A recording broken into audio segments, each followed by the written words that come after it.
સમાચારોમાં આગળ વાત ગુજરાતની રાજનીતિને લઈને કરીએ તો છેલ્લા 10 દિવસથી ગુજરાતની રાજનીતિમાં દારૂ અને ડ્રગ્સની ચર્ચાઓ ખૂબ થઈ રહી છે। જિગ્નેશ મેવાણીએ પોલીસ સામે એક સવાલ કર્યો અને સાથે જ ગુજરાતનું રાજકારણ ગરમાયું અને આજે વડગામની મુલાકાત લેવા માટે નાયબ મુખ્યમંત્રી હર્ષ સંઘવી ત્યાં પહોંચ્યા। વડગામ પહોંચ્યા બાદ તેમણે એક મોટું નિવેદન આપ્યું છે। નાયબ મુખ્યમંત્રી હર્ષ સંઘવીનું વડગામમાં દારૂ અને ડ્રગ્સને લઈને આ સૌથી મોટું નિવેદન। जिग्नेश मेवाणीનું નામ લીધા વગર હર્ષ સંઘવીએ નિશાન સાધ્યું છે। તો બીજી તરફ ગુજરાત પોલીસ તમામ પ્રકારના દૂષણો સામે લડવા માટે મક્કમ જોવા મળી રહી છે તેવી વાત સંઘવીએ કરી છે। સૌથી વધુ ડ્રગ્સ કોઈ પકડ્યું હોય તો એ ગુજરાત પોલીસે પકડ્યું છે તેવી વાત હર્ષ સંઘવીએ કરી। ગુજરાતની ધરતી પર નહીં પણ મહારાષ્ટ્ર અને બંગાળથી પણ ડ્રગ્સ પકડાયું છે। ડ્રગ્સ સામેની આ લડાઈ અવિરતપણે એ ચાલતી રહેવાની છે તેવી વાત હર્ષ સંઘવીએ કરી છે। ડ્રગ્સના દૂષણમાં ફસાયેલા યુવાધનને બહાર કાઢવાની આ મોટી લડાઈ હોવાની વાત સંઘવીએ કરી છે। ત્યારે નાયબ મુખ્યમંત્રી હર્ષ સંઘવીનું વડગામમાં દારૂ અને ડ્રગ્સને લઈને આ મોટું નિવેદન જે છે તે જોવા મળી રહ્યું છે। એક તરફ કોંગ્રેસના કેટલાક નેતાઓ અને ધારાસભ્યો દારૂ અને ડ્રગ્સને લઈને સરકાર અને હર્ષ સંઘવી પર ગંભીર પ્રહારો કરી રહ્યા છે। પોલીસની ઢીલી નીતિ અને કાર્યવાહી પર એ સવાલો ઊભા કરી રહ્યા છે અને એની વચ્ચે જે જગ્યાએથી પોલીસનો અને દારૂનો વિવાદ શરૂ થયો હતો એ જગ્યાએ આજે નાયબ મુખ્યમંત્રી હર્ષ સંઘવી એ ત્યાં પહોંચ્યા હતા। વડગામ ખાતે વડગામ અને આસપાસના વિસ્તારોમાંથી એ દારૂને લઈને નિવેદનો જે છે તે સામે આવ્યા છે અને વડગામનો એ ગઢ એ જિગ્નેશ મેવાણીનો ગઢ છે, કોંગ્રેસનો ગઢ છે ને ત્યાં હર્ષ સંઘવીએ જઈ અને આ મોટું નિવેદન આપતા શું કહ્યું અને જિગ્નેશ મેવાણીનું નામ લીધા વગર તેમના પર પ્રહારો કરતા શું કહ્યું એમને પણ સાંભળીએ।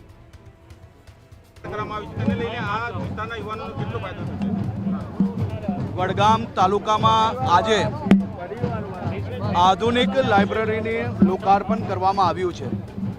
મારે વડગામ તાલુકાની દીકરીઓ દ્વારા જ આ લોકાર્પણ બી કરવામાં આવ્યું છે અને આ જ દીકરીઓનું ભવિષ્ય વધુ ઉજ્જવલ બને અને આપણા વડગામ તાલુકામાંથી આવનારા દિવસોમાં અનેક યુવાનો સરકારી અધિકારી બનવાનું સપનું સાકાર થાય।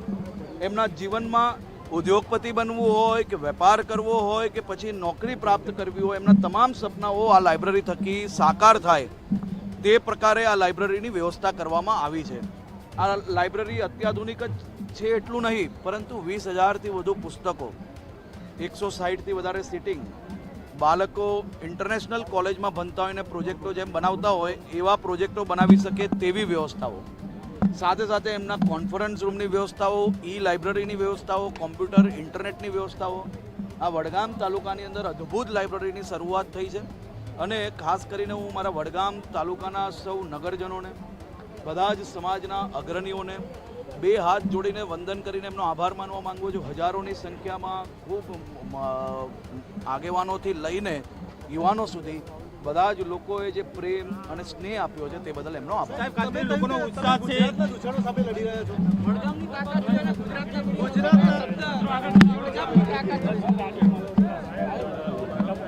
ગુજરાત પોલીસ એ તમામ પ્રકારના દૂષણો સામે લડવા માટે મક્કમ છે। ડ્રગ્સની વાત કરીએ તો ડ્રગ્સની સામે સૌથી વધુ ડ્રગ્સ પકડવાનું જો સૌથી મોટું કોઈ કામ કર્યું હોય તો ગુજરાત પોલીસે કર્યું। ગુજરાત પોલીસે ડ્રગ્સ માત્ર ગુજરાતની ધરતી પરથી જ નથી પકડ્યું,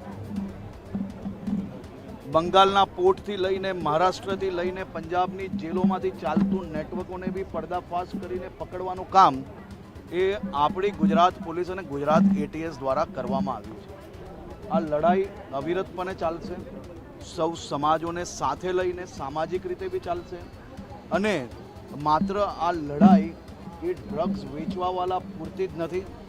ડ્રગ્સ જે લોકો ક્યાંક ને ક્યાંક યુવાનો કોઈક આ દલદલમાં ફસાઈ ગયા હોય તો એ યુવાનોને આ દલદલમાંથી કઈ રીતે નિકાલવી એનો બી પ્રયાસ કરવું એ બી કાર્ય આગળ ચાલી રહ્યું છે અને આ લડાઈ એ પ્રત્યેક નાગરિકોની છે, આપણી સૌની છે। આજે કોઈ બીજાનો બાળક એનો શિકાર બન્યો છે, કાલે કોઈ બીજાનો બી બની શકે। આ વિષય પર સંપૂર્ણ જવાબદારી છે પોલીસની અને એ જ દિશામાં એ લોકો કામ કરી રહ્યા છે, મજબૂતાઈથી કામ કરી રહ્યા છે અને હજી વધુ મજબૂતાઈથી આવનારા દિવસોમાં કામ કરશે।